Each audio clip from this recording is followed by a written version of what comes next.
Hello, everyone. I'll give you a second to get connected to sound. Hello, and welcome to the Brooklyn Rail's 1274th New Social Environment. I'm Magali, a programs associate here at the Rail, and I have the pleasure and privilege of being your MC today for a conversation featuring Erica Baum, Mary Lum, Lee Mary Manning, and Chloe Stagaman. And now I'll introduce today's guest and host.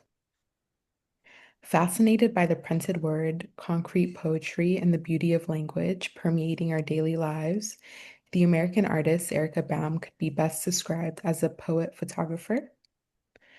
Mary Lum creates intricate collages, installations, and photographs that use the urban environment to explore geometric abstraction, perspectival space, and color field. She is interested in the margins of city life, overlooked detail that she photographs in isolation and recombines within her work. Photographer Lee Mary Manning models the method of close and care-filled looking in carefully arranged juxtapositions of 35mm analog prints. And our host today, Chloe Stagaman, is a Brooklyn-based curator and writer. Since 2022, she has been the director of programs at the Brooklyn Rail, where she organizes this program, The New Social Environment. And with that, I will hand it over to Chloe to get us started. Thank you so much, Magali, and thank you to the Rail team, as always, who I'm so lucky to work with. And hugest thanks to Lee and to Mary and to Erica for being here and having this conversation with me on the occasion of their exhibition. Now's your chance at Bureau. If you haven't had the chance to see this gem of a show, there is still time. It will be on until October 25th, and I hope this conversation compels you to walk over there or drive over there or train over there if you're in the city, and to enjoy the journey there as much as the insights and possibilities that will await you at the destination. Lee, Erica, and Mary, this exhibition seems to ask what happens when you pay attention to what is right in front of you differently. Whether looking up at the underside of a bridge, twirling through the pages of a sewing book, or surveying the animations and text that adorns our print media, the works in this exhibition encourage a second, third, fourth look at which we might have missed the first time, and each look is different from the last, unrepeatable. Time feels essential here in this show, as does an insistence that any one singular moment has the power to be expansive, to be renewed again and again in conversation, collage, and juxtaposition, and as well as to be both personal and shared. And in that spirit, I'm going to ask you each a few questions about your work slanted towards the artworks that are on view at Bureau now. And as we do that, we'll look closely at one work of art together for each of you. So I'm going to open the slides and we'll get started with Lee. So Lee, you have three new pieces on view, and now's your chance, titled Zaretta, Rondo, and Addendum MM, all made this year. In the vein of much of your work the past several years, these assemblages feature an array of photographs suspended in relation to one another across backdrops, and they're often accompanied by watercolors or ephemera. And for those in the audience who are not familiar with your process, I wonder if you can start by telling us a bit about how these are made and their components.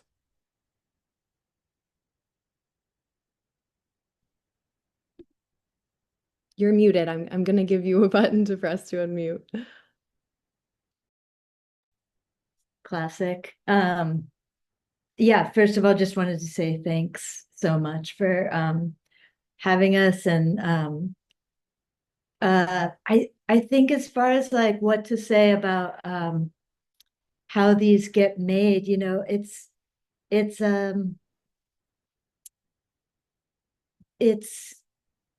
been really interesting to kind of have this like diaristic habit or like of making images for a really long time. And it kind of kicked off these particular works, just the way I've been making work in the last several years is by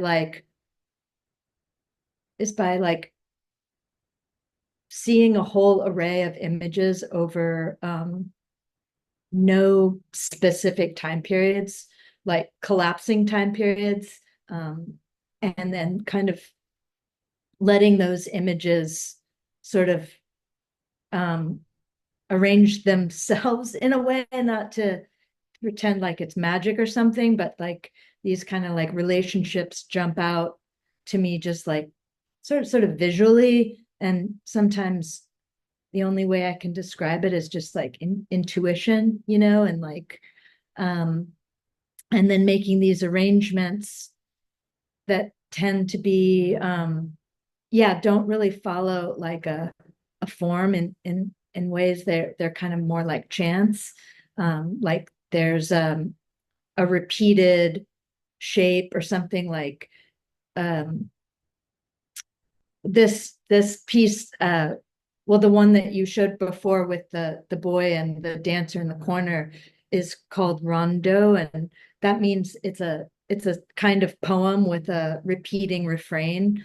So like that repeat of those body shapes moving through space, like sometimes it's about color, sometimes it's about architecture, sometimes it's about a trash can. I don't know. I just have everything on tabletops, and things jump out at me, and then I kind of play with them on a different tabletop. And that's a pretty long-winded answer, but I guess that's how these particular newest works got made. I have a small question about storage in the studio. Not to get too specific, but I've always been really curious, especially as you've accumulated more and more images with time and perfected the process of creating these constellations on a table or on a board. How are you storing them? How are you labeling them in storage? What are you labeling them by color? Are you labeling them by how they made you feel? I mean, I imagine you have three on a table and then you're like, what happens when you need one more? Where do you go or how do you know what to look for? Um, Great question. I just started perspiring thinking of that, of how to just be honest with the group, in that that's probably like the biggest to do on my kind of like list of how to be an artist and how to like figure out like what my archiving process is. At the moment, it's it's kind of like these gray boxes next to me are like these archival boxes that are just holding envelope upon envelope of non-archival, pictures from the little like mom and pop photo lab that I use. And so like what ends up happening is like I'm still kind of catching up with the last like 15 or so years of like returning to analog photography, and amassing like heaps and heaps of images. And so they're at the moment they're not organized by any system other than like I write like a vague time frame and location on some of the edges of the boxes. And yeah, it's completely chaotic, and is but in this way I kind of also think that will come. And at the moment, like for the last show at Canada, and I probably already talked about this, but like I went through some boxes from like 10 years ago. And the exciting thing about those envelopes is when I get a roll back, I'll like pull out the favorites, but like my sense of the favorite will change in 10 years. So when I went back and looked at those envelopes from 10 years ago, there were all these pictures that I was like, oh, damn, I love this one. Like, so that sort of entered the tabletop of like the grid of, whatever the current kind of favorites are. Like, yeah, people who have visited my studio have have seen that this is kind of, I'm amassing a little bit of a pile over here. That leads to more of an encounter, I would think, each time when you're going through the folders. There's always this present tense, and I want to make sure we have time to look at one of the works that's on view at Bureau closely and to actually think about what it means for each of these images to come together.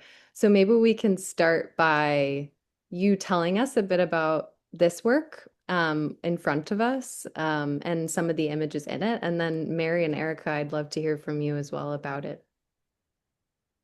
Yeah, this work the sort of exciting thing about getting to make new work for this particular show was that I had been to Bureau maybe like a month beforehand to see their exquisite like anniversary show. And while I was there, I happened to have my camera on me, and I like pointed it out the window of the gallery.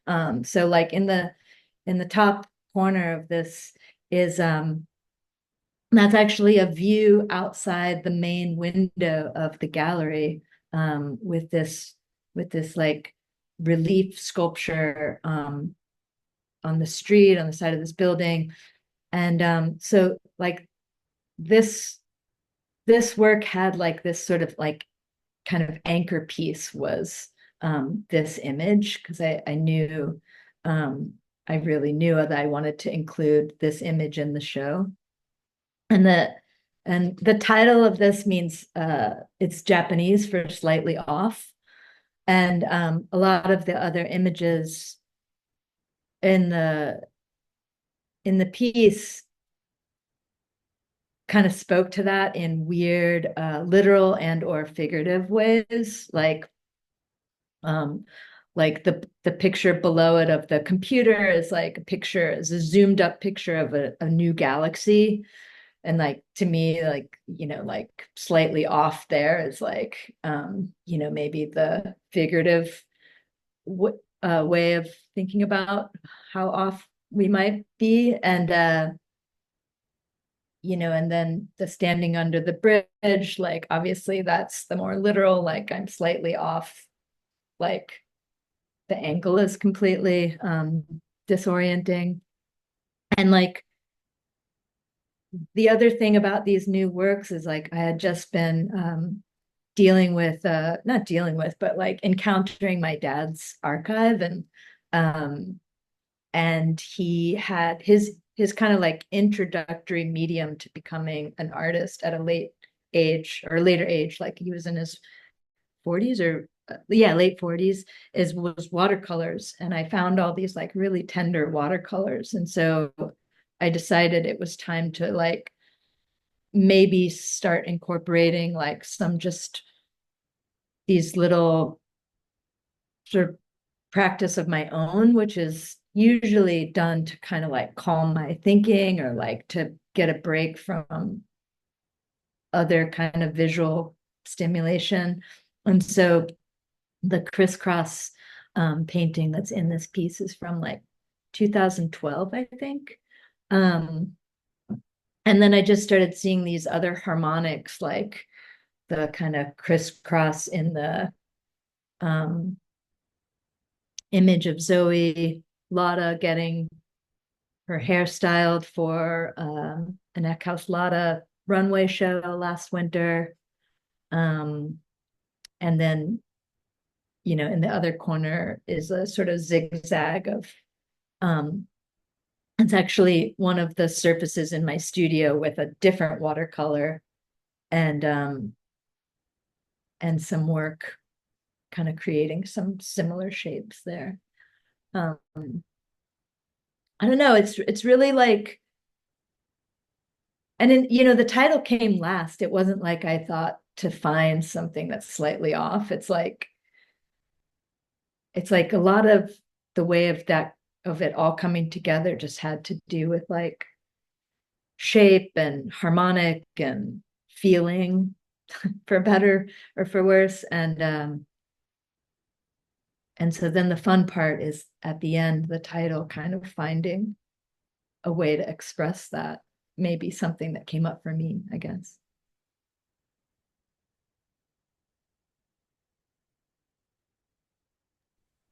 I love the way you described it, that I feel like there's this real sense of trusting yourself and the combination of intuition, and then it feels deliberate, but it also doesn't feel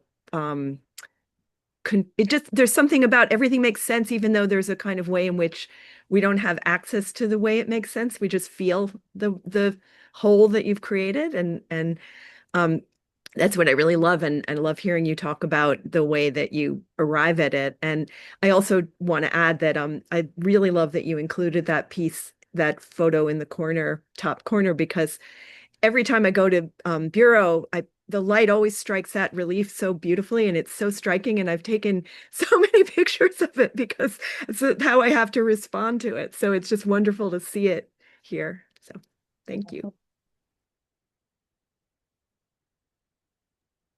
I feel really privileged to be able to take a close look at this image with you, Lee, because I feel like we're getting a very private look into your chain of thought. Um, I I see that there's a story being told, but I'm not exactly sure. And then I try and find where possibly I could fit in. Not that it always has to be about me, but that photograph of a really weird view of London Bridge is just makes me feel like, oh, I've been there. I've it's a place that I know. And so anyway, I feel so um, enriched by hearing you talk about the way you put this sequence of things together. And it makes me want to go back to Bureau and take another look at it. Thank you. Thank you, Erica and Mary, for jumping in there. And thank you, Lee, for walking us through this work. I want to move to Mary's contributions to the exhibition, which are comic strips, or at least take on the appearance of comic strips. Mary, I understand that you first encountered comics in France, and I wonder if you can tell us a little bit about that first encounter and what your relationship with comics has been to this point. Sure, I would love to talk about that.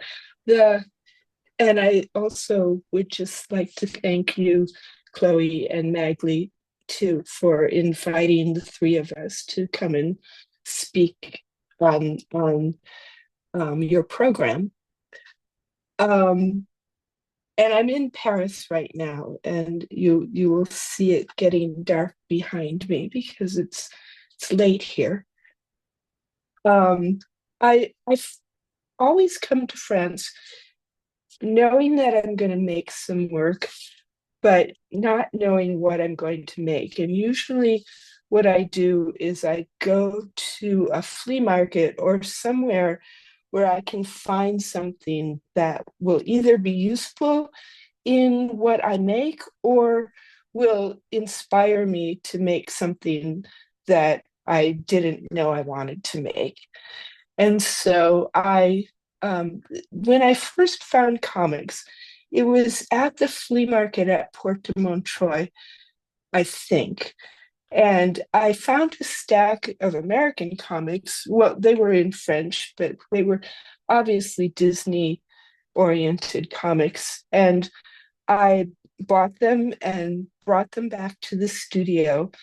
And then I just tried to decide, well, what can I do with these comics? What could possibly make sense within my practice, which even at that time, I don't remember quite when that was, but it might have been in the early 2000s when I first encountered the comics. So I just started cutting the comics up, and um, I I would make collages like this image that you're looking at now.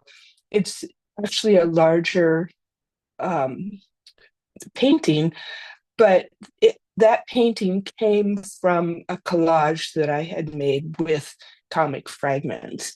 And so comics allowed me to do a lot of things that I um, usually do in my practice. I do a lot of cutting and pasting and sorting and dividing and assessing how one thing can go next to another and make sense.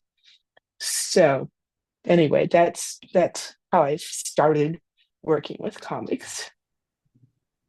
Thank you, Mary. I'm curious about the transition from cutting comics apart and using them as fragmented material in a collage, to then working with the actual architecture of a comic, the composing a work of art, or in these case, these really intimate sketches that contain some of the fragments of the comic structure, the gutters, the sequencing, but then play with that legibility and kind of upend it for the viewer. And I wonder where that started. And yeah, I know a little bit about it, but I wonder if you can tell us a little bit about it.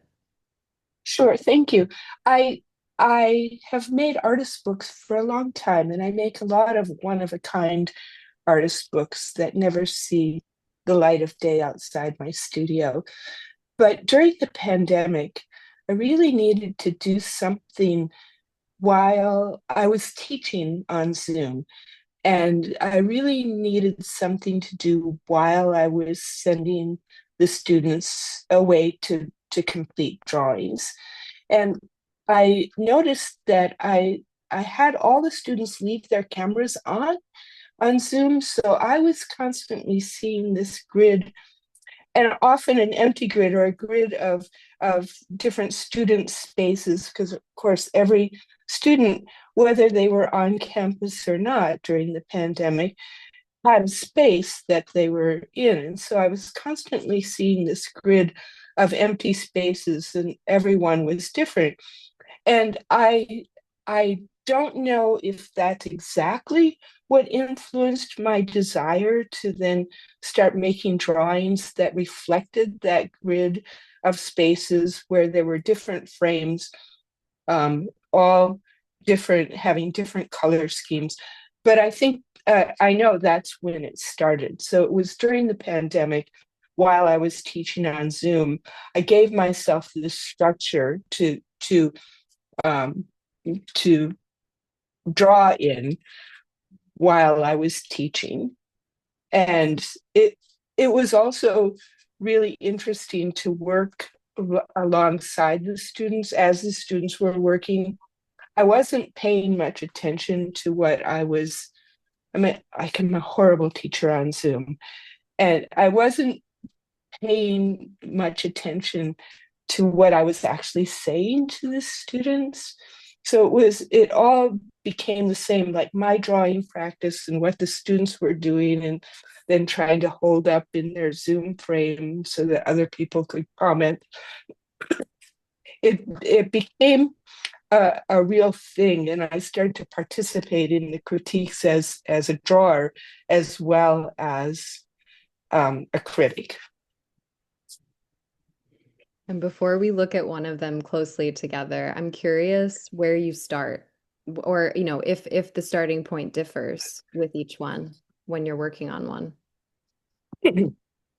I start by drawing a structure, and sometimes I copy that structure from a comic that I have in my possession, and sometimes I just make the structure up. A lot of times I make up structures that would never ever be in a real comic, and so that's where I start. Then I just start, like this one. I started on the left hand side, just making that row of O's, not O's, circles with a template, and then I just I think I added some of the collage material, and then I made the drawing that's in the top center, and just tried to make it make some kind of visual sense, if not a narrative sense. Thank you for telling us about this work. Erica and Lee, I want to give you a chance to jump in and respond. Sorry, I had to unmute. Well, I just want to say that it really is wonderful to hear you talk about your work, and for us to have this, intimate experience of it, just like with Lee. It's wonderful to, appreciate it with you. And I love the that way in which they're formatted so as if we were going to read them, but we're not reading them, but we're visually reading them. And I love that kind of presentation and what you give us and then what you don't give us in terms of narrative or any kind of legibility. And I just, I love them. What can I say? Thank you. Thank you. Yeah, I also like it's so cool to hear like the origin piece of it, and it's kind of interesting coming from like like that there are these old comics, and like I think each of us probably have a relationship to seeing comics in a newspaper, and like maybe like I have a small kid in my life who doesn't necessarily have like that access to like the funnies on Sunday and stuff, and like so there's this kind of like piece of the graphic novel comics that I can relate to, but also that it came from this modern contemporary like condition we're in, where everything is like in squares and boxes, like whether it's Zoom or social media on the phone or the apps or all the squares, like we're constantly being kind of bombarded with like a new kind of gridding. And I think it's so cool like that these pieces like this one, like devoid of like real text, but then using text in I don't know, just kind of like the kind of like crosshairs of like um abstraction and like literal. It's really beautiful. I don't know, I just aesthetically they're so fun, and they make me think of in the early 2000s I was really into Chris Ware, which was a comic artist who did Jimmy Corrigan, The Smartest Kid on Earth, and they just I want to dive into these works this in that same way, like pour over each cell, and it's really satisfying. Thanks so much, Lee.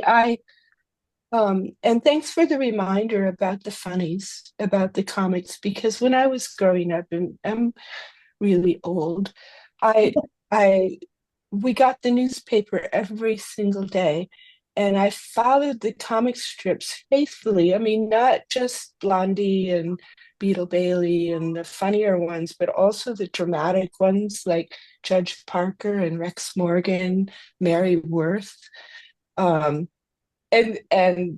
so I have a whole history of reading the funnies. Awesome. Thank you so much for those reflections on this work. And now we're going to turn to Erica's contributions to the show. Erica, you've described your photography practice as looking for something that already exists, but has the potential to yield something else.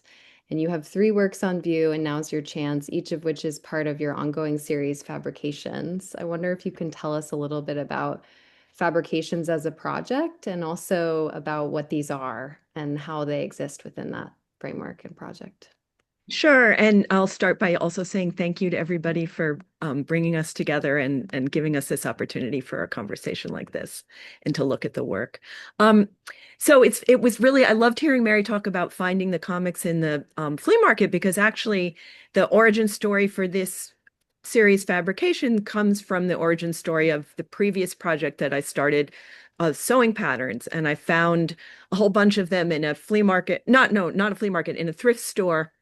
Actually, while I was on vacation in Edinburgh, they have like a whole bunch of really, or at the time they had great thrift stores. And I got a bunch of them and I took them home to the studio, and I didn't open it for actually like a year or two, because I kept thinking maybe there's something I can work with here, but I'm afraid to find out, because what if there isn't? But it was something I knew would be potentially something to work with. So, I mean, in a way, it also reminds me of what Lee was saying about having things that eventually have their time and that to work with. And it isn't about a chronology of time. It's really just about when your time to enter it.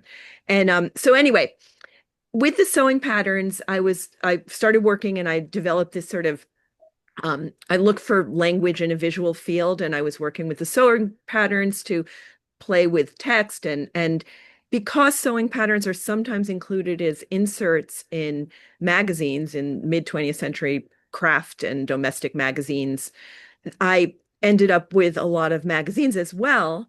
And the magazines similarly were there drawing my attention, but also on the side, and eventually I got to a point where I decided to give my attention to it. What we're looking at here is the book that I did out of that engagement with these magazines.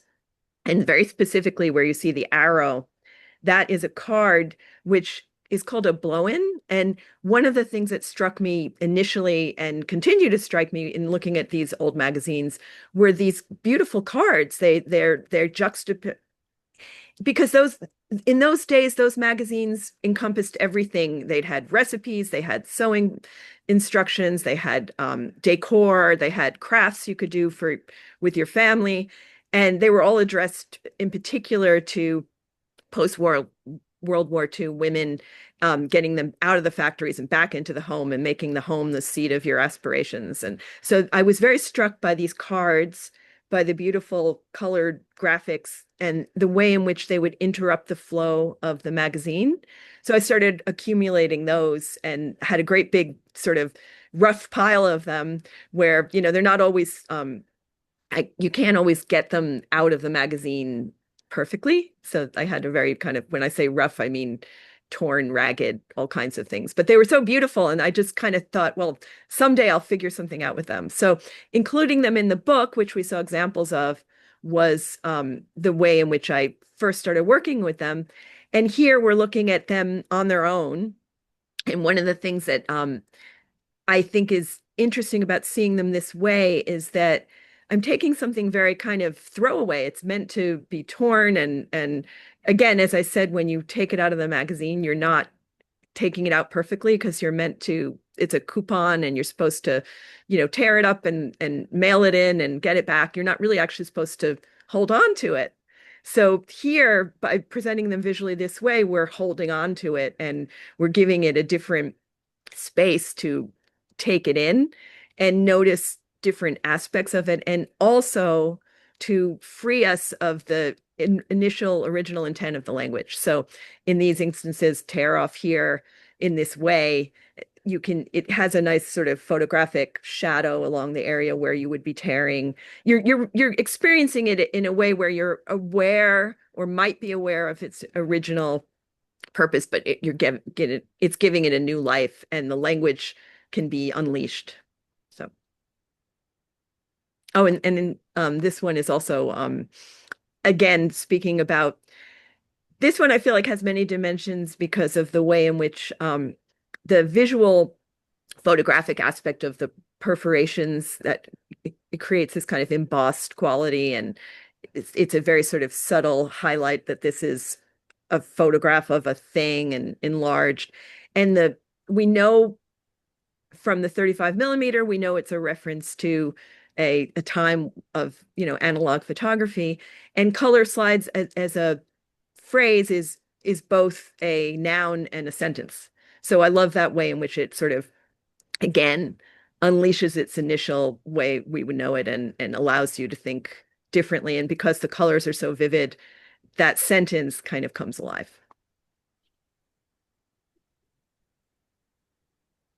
I picked this one for us to look at closely because I feel like there's so many elements. I love the way the color slides over the perforation, and the way that the print almost makes the perforation feel like it's coming towards us in the gallery.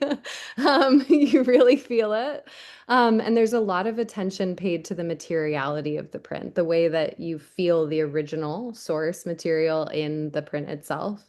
And a lot of your work, I mean, you've talked about, or it's been written about your work the way that when you're photographing a book and you're layering through the pages, you can't repeat the same photograph twice. And so there's no way of tracing your steps and refinding where you took the photograph. And there's something really beautiful about that here too. When they're extracted as blow-ins, they can't be retraced where they were in the original linear sequential order of the magazine is missing. But yeah, I'm curious, Lee and Mary, what you think when looking at this work as well. I'll jump in. I really it's so interesting. Like I really encourage people to go and see these in person because like Chloe was saying, when you're in front of it, there is this like totally 3D quality of like thinking, like, am I looking at a perforated, embossed piece of paper? And it's even just with the color. I mean, the sort of, I'm always really intrigued by like the choice of like where to crop in, and those decisions feel really exciting, like particularly with this one, the way that the style of printing, or however this was made, whenever this was made, it's really vibrational. Like it's like, and again, looks as though it had been screen printed, that this piece was screen printed. But when you're on top of it, you're like, oh, this is a photograph. It's really disorienting. And I love kind of having like that feeling of disorientation in front of a work when with that. And yeah, and then just the use of language, just really exciting. Big fan. Thank you. But picking up on that, I really love how this work does so many different things. It seduces us through its color and its subject, and then it talks to us, actually gives us a lecture about photography, because we see the mechanics of a print, or the mechanics of an analog print there. And we might not even recognize what we see, but we know that we're looking, as Erica so eloquently put it, we're looking at something about color slides, and something about the 35 millimeter photograph. And I don't know, Erica, if you talked about this, but it's exactly the proportions. When we used to have slides, those were the proportions of the slides. And yeah, and so I think it's really so fascinating on so many different levels. And then the perforation is just brilliant. Thank you both. It's wonderful to get everybody's thinking about these things. And I just want to add, as I was looking at it, that I was thinking about their panels. And then I was thinking about the correspondence with both of your work, because there's what I love about the show is the way, I mean, maybe I'm jumping ahead, but I just love the way in which we can, dance around between our different works and find visual connections and different ways that we work. So. That's a perfect segue, Erica, to I have a few questions for all of us to consider together. And Lee, I'll go to framing first because you kind of brought that up with color slides, 35 millimeter. I'm really curious how the frame operates for each of you, and to hear you each speak about the role of framing in both framing with the camera and the lens and the viewpoint, but also framing in the case of your work, Mary, with the gutters, also language itself being a kind of framing, and how you think about the frame as a device creatively in your practice. I think, am I still unmuted? Yeah. Okay. I think that framing plays a big part in what I do. I always wish that, I mean, I know you're not talking literally about framing, like the frame of when a piece is framed, but I often wish that when there's a framed piece of mine on a wall, that it feels like that frame appeared spontaneously, and it was just framing out something that was already there, that maybe we wouldn't have seen on that wall until this frame sort of plopped itself on onto that particular place. I know that's very abstract and maybe doesn't make sense to anyone, but I often think of the way you frame things has everything to do with juxtaposition. Like, what do you want to separate? I've never been an artist who wants to paint a still life or a landscape or anything that presents you with a whole image that one can feel satisfied with or comfortable with. So in breaking up things in a way, what happens is that what is next to what becomes exceedingly critical. I see that so much in Lee and Erica's work. In Lee's work, it matters that this that this smaller photograph is next to or on top of this larger photograph. It isn't just random juxtaposition.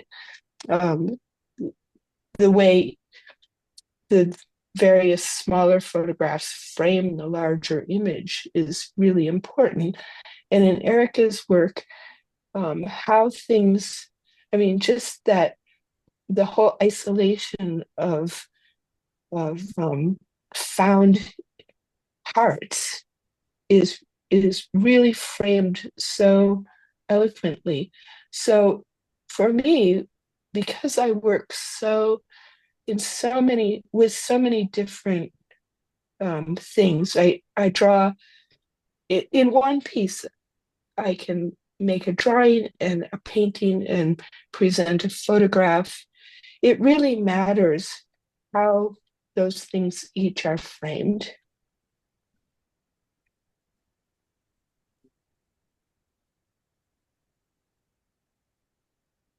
Yeah, I think it's funny because that framing as a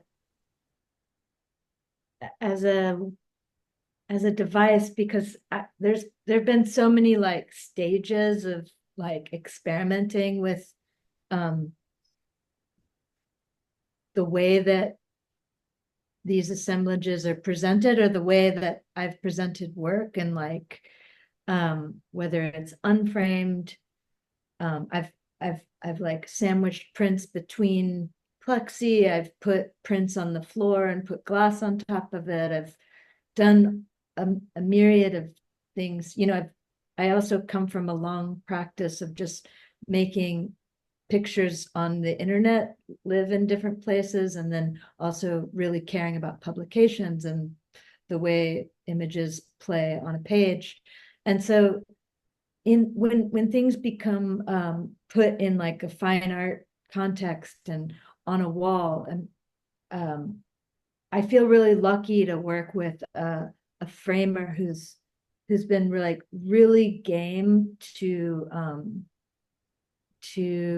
help me realize that translation into like an elegant object. Because I really think like once I seal this in this like Cracker Jack wooden box, or like metal, this very costly thing, it feels like now that's an object, or like it becomes sort of this really, it gives like much more meaning to the white space that I don't include images in, and like why are things off kilter? Why are, how much, why is the distance at the bottom bigger than the distance at the top? And like, that just becomes a really exciting place to play with space and give space importance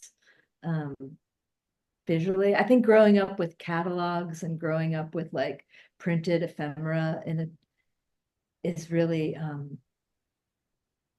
shaped the way I care about those things. And I'm always thinking about new ways to like show this stuff in a in space and like thinking about doing tabletops and thinking about doing shelves. And so I don't know, stay tuned. But yeah, framing as a concept is one. Yeah, it's a great question. And I think for my work, framing is both how I select things and also how I compose things. So the frame, when I work, I'm often cropping. So the framing is and the cropping are that's what I mean by composing, because it's it's a selection within a situation, and then it's allows that thing that I've selected to have a different register for us. So the frame is really kind of pivotal and key to the entire practice, I think, because it's always about a situation or a circumstance or a material thing that we recognize, but then don't recognize because of the frame. And maybe that allows us to gather different meaning from it. So, and now's your chance. I'm thinking of that. Actually, I've been thinking about it a lot since we had the show, that it's all three of us. It sort of refers to the way we work and how we go about seizing the moment. And we've all talked about it, that, you know, in different ways, but it's where we kind of amass a universe of material and are alive to the universe of material around us. And then here's our chance. So I love that. And I think it's a good segue to a question around, Lee, you've talked about your viewfinder sort of being a tilt or a slant in taking images and looking at the world. And Mary and Erica, you've talked about looking at things out of the corner of your eye, looking at found material from a new angle that wasn't, originally how you were looking at it. And I wonder about slant, and I wonder about how you inspire yourself to continually be looking at the material anew and with fresh eyes, especially, when you're, Mary, I know you've talked about being in the streetscape and always kind of being loyal to what it is that you find in the corners of the streetscape or in the corners of a singular place or setting. How do you continually inspire yourselves to find those moments for the work? well, Um, I can yeah. talk about voice. And I think it's interesting because I feel as though I'm always looking for found text in a visual field, because that way the photographic process can draw out the texture. And so I need something physical to start with. And then I kind of it's sort of both an homage to the things I'm working with and an appreciation of them. Like I allow myself to revel in loving the colors or loving the type of typeface, and just um with other series I've done where I just appreciate the way language looks on a page. So it's kind of about somehow letting that entry, allowing, I think it's the appreciation of it allows me an entry into that universe, whatever the material universe it is that I'm engaging with, and then sort of drawing from that things that could, by selecting and thinking, unleash almost like I think of it as like a zeitgeist release of a subtext all the time. I feel as though I'm unleashing things so they can talk, and then they're reflecting a zeitgeist of their time or universal time. So Yeah, I mean, yeah, no, you go, Lee. I was just gonna say that, like, I was having breakfast with another photographer, a friend of mine, and she said something about her students that they're just like always looking down, and I feel like it's like I don't know if I'm really conscious of it or not, but I'm really I'm just like really interested in looking around, and even, like I'm just as tantalized by my device as the next person, but like when I'm in the world, when I'm like out walking around, I'm like extremely alert to like um yeah, just like visual information. I don't know, and like it's a good thing somebody gave me a camera, I guess. Like I don't really know how it would work if I didn't care about recording images, but like I think I think the way I think for me it's like a tricky time in the world, and it's easy to kind of like look down and be consumed by um inner things or things I can't control. But like being out in the world, and like if I notice like a really crazy flower next to another, some piece of garbage, and it's like, oh, that's crazy, like it just feels like proof of existence, or proof of that happened, to like take a picture of it.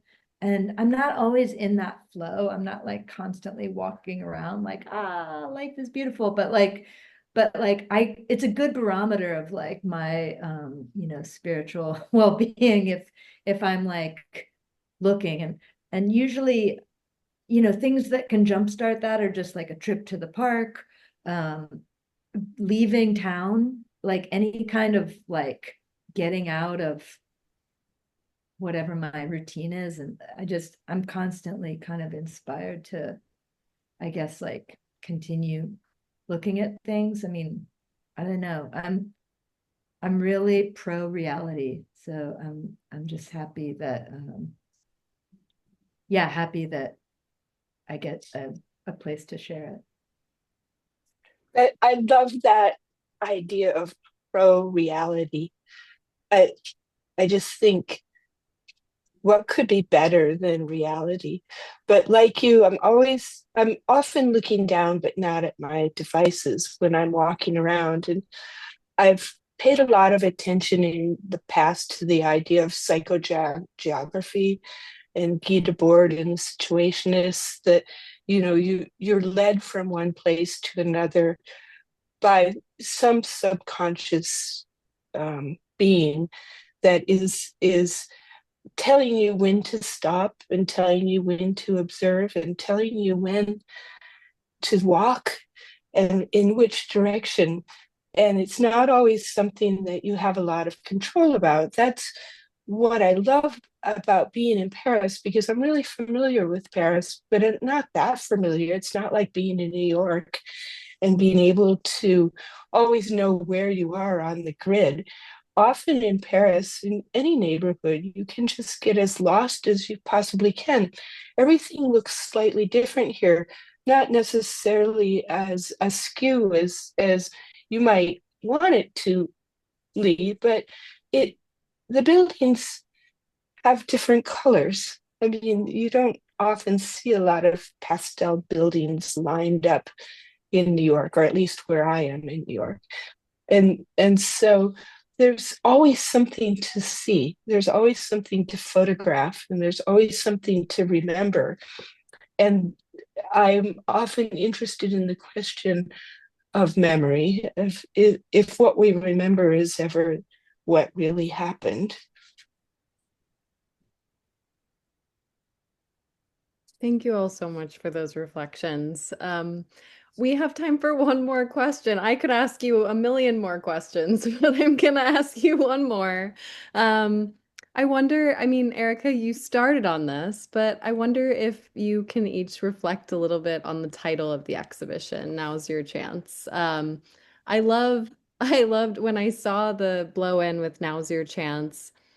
It's so evocative of advertising language and of the way that it's always speaking to this you, who is you. And but it's also, as you're moving through the show, so evocative of chance as this ever evolving and fluid structure in life, and as this accumulation of material and time and change. And so I wonder how you each think of chance in your practices, and how that title, what you feel that title brings out in the works that are on view in the show. Well, I feel like chance is about keeping yourself open to what might be possible, and I think that in hearing Lee and Mary talk about it, I think that it's like this celebration of existence and being able to be present and being able to take your observation of the world as a starting point for things that could happen, but not necessarily determining them, predetermining them. And I think that's something that draws us all together, because it's not about deciding, okay, I'm going to look for such and such. It's more about, I'm going to be present and I'm going to explore. Yeah, I think I said a little bit about chance in the kind of talking about how these get made. And I think if I'm reflecting on that sentence or the title, it's more like back to what I was saying about reality. It's more about now, like now is my chance. Like now, like if that's if I'm not there, then I don't, then I don't stand a chance really, or something like that, like and so yeah, I mean, I think about it more from that angle, really.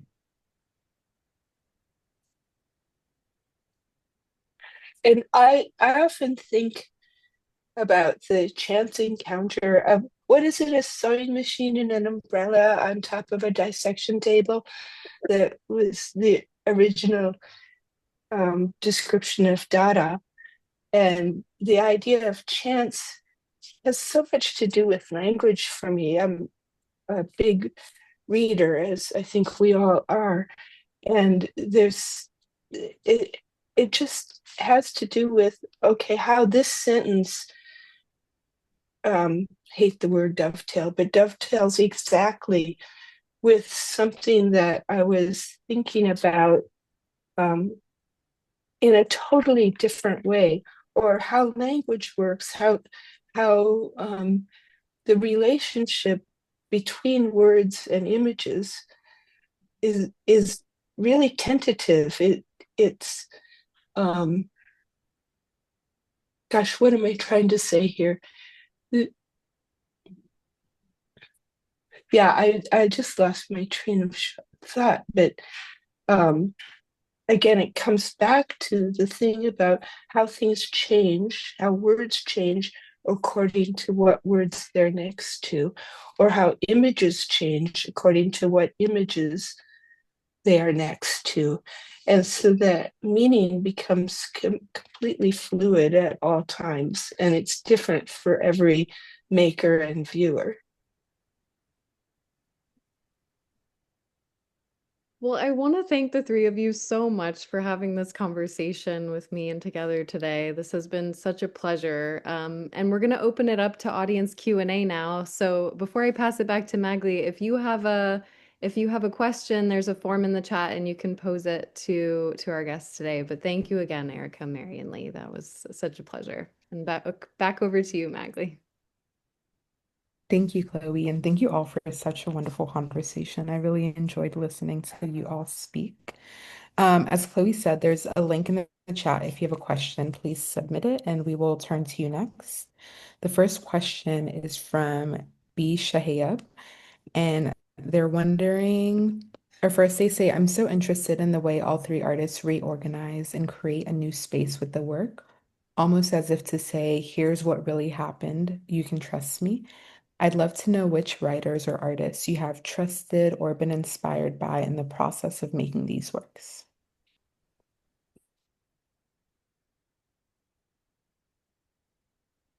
Well, it's Mary. I have a whole list of artists, but I'm also interested in hearing from Lee and Erica about what art they live with. So I know I have flat files full of things that I've traded with people, but I hang very few things on my wall. And in fact, the only thing that's hanging on my wall really as a framed photograph is I have a Nan Golden photograph called Philip on the Subway. And that's so completely inspiring to me. But some of the artists that I've looked at in the past, I love the Nan Golden photo. I look at Ruth Asawa quite a lot. Her work is completely different from mine, but inspiring. Gerhard Richter did a project called Atlas, which I'm so inspired by photography. That Atlas, if you ever saw it in person, was just massive. Also, the very one of the very first comics was Eldozitsky's The Story of the Red Square, and it's look it up if you don't already know it. It's the perfect first sequential image or sequence of images that could be called a comic. And then Philip Guston's Poet Pictures, and then just lastly, Ad Reinhardt's book called How to Look, or it was actually a series of broadsides called How to Look. So anyway. I'm sort of torn between talking about a lot writers and artists and thinking about one thing I'd just like to share is that when I was a teenager, my best friend and I, we really loved art. And I just think back on that, like art was very important to us. And I'm not even talking, she wasn't even an artist. It was just that we cared about art and we cared about poetry, and she had a different her interests were more cerebral, and I was actually drawn more to formal things. So she loved Picasso more than me, and I loved Matisse, and I wouldn't say I didn't love Picasso, but I loved de Kooning and Matisse just because I probably was reacting to her not liking those, and sort of trying to embrace formalism as a defensive thing too. But then there's also language, and at the time we also loved French surrealist poetry, and I think that unleashed a lot of possibilities. And I would just say that that's sort of where it started, probably. I think that there's so many sources of inspiration that because I feel like there are, I mean, I talk about this a lot, but like experimental filmmakers, poets, and choreographers are like the kind of trifecta of like where I really get like the source of much of my inspiration, and so names that are really the biggest. I mean, on my walls I have like a Mike Leigh movie poster, I have like Friends art, but there's an queer experimental filmmaker in San Francisco that I think about all the time when I'm looking at pictures and moving pictures around because of this way of thinking around edit. And his name's Nathaniel Dorsky. And if ever you get a chance to see him present any of his really exquisite experimental films, I highly suggest it. And he's a real wit as well. Like he has a fantastic way of describing his work. And then like, Yvonne Rainer, Trisha Brown, Merce Cunningham, and then poets like Alice Notley, Tim DeLugos, Eileen Miles.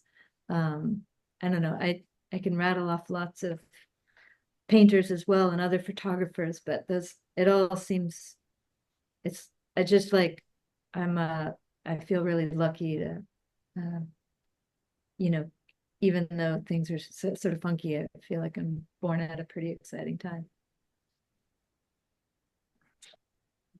Thank you all for those answers. The next question is from Kathleen McShane. And Kathleen says, the shared process of accumulating and collecting images, collage and assemblage, sorry, Anyway, offers taking of the self out partly. Is this liberating?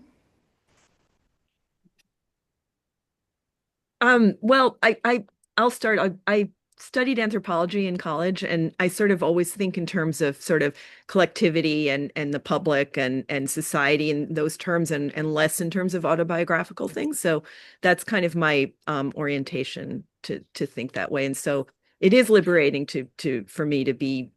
I like to think that there's always an individual voice navigating through these things, but it's also meant to guide us towards a sort of collective understanding of the world.